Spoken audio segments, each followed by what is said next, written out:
পাকিস্তানকে all out করার জন্য 100 ওভার, লাঞ্চ সেশন হইতে হইতে 75 রানে 4 উইকেট চলে গেছে।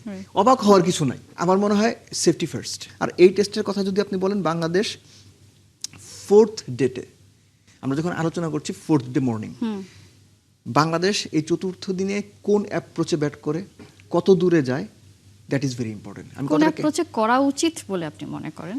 আমার মনে হয় সেফটি ফার্স্ট।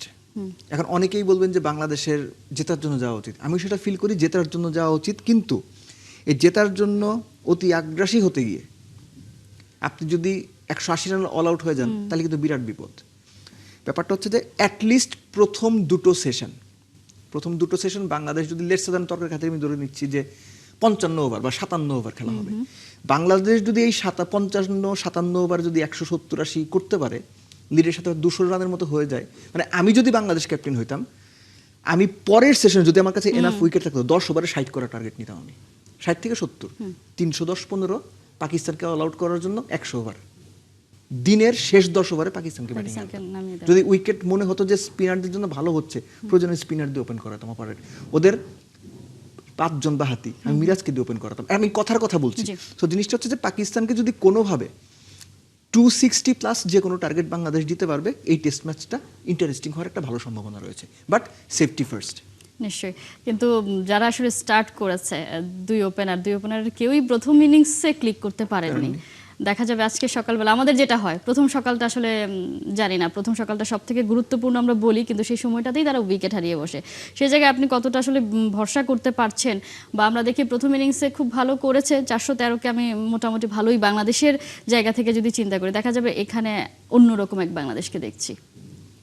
কোনা আসলে বাংলাদেশ ক্রিকেটের সাপোর্টারদের যে বিষয়টা, যে ওই যে বলে যে ঘর পোড়া গরু সিঁদুরে মেঘ দেখলে ভয় পায়, তো ওরকম আপনি যদি ফার্স্ট মর্নিং এ দেখেন যে বাংলাদেশ লাঞ্চ সেশন হইতে হইতে 75 রানে 4 উইকেট চলে গেছে, অবাক হওয়ার কিছু নাই।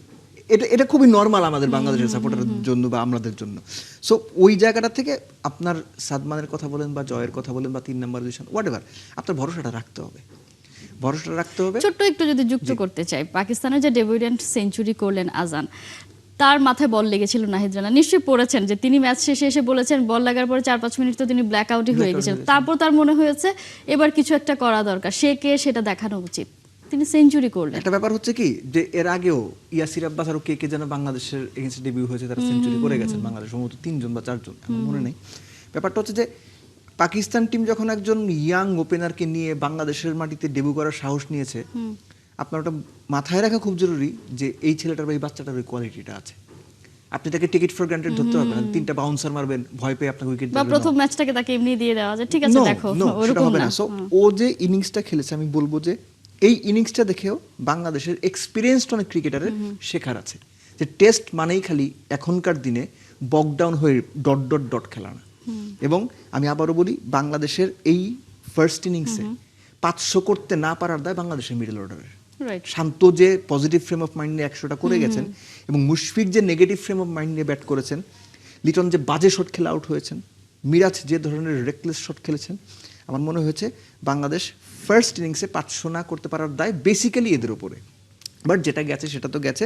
আপনি আজানের কথা বলছিলেন যে একজন ইয়াংস্টারও দেখিয়ে দিয়েছেন যে ভালো উইকেট, তার মধ্যে সেই কমিটমেন্টটা আছে যে কিছু একটা করতে হবে প্রথম ম্যাচে। এটা হয়তো অনেক সবার মধ্যেই কম বেশি থাকে, কিন্তু ব্যাপারটা হচ্ছে যে এই যে করতে পারা, যে পজিটিভ ফ্রেম অফ মাইন্ড নিয়ে ব্যাট করে যাওয়া এবং ভালো উইকেটের ফায়দা নিয়ে দ্রুত রান তোলার যে ব্যাপার। টেস্ট মানেই তো আপনি শুধু বকডাউন হয়ে ডট ডট ডট খেলবেন। আমি এর সাথে ছোট করে ইম্প্যাক্ট করে নাম বলবো না, বাংলাদেশের একজন নির্বাচক তানজিদ তামিম লাস্ট ইয়ার সম্ভবত এনসিএল একটা ইনিংসে 100-র মতো স্ট্রাইক রেট 130-32 করেছিলেন। তানজিদ তামিমকে ডেকে বলা হয়েছিল এইভাবে টেস্ট খেলে তো হবে না। তানজিদ তামিম তখন জিজ্ঞেস করেছে, স্যার কীভাবে খেলতে হবে? আস্তে আস্তে খেলতে হবে। সো এই হচ্ছে আমাদের দেশের নির্বাচকদের চিন্তা ভাবনা। আপনি এখন থেকে 20 বছর আগে সেহবাগরা কীভাবে টেস্ট খেলে গেছে তারা বোধহয় দেখেন নাই।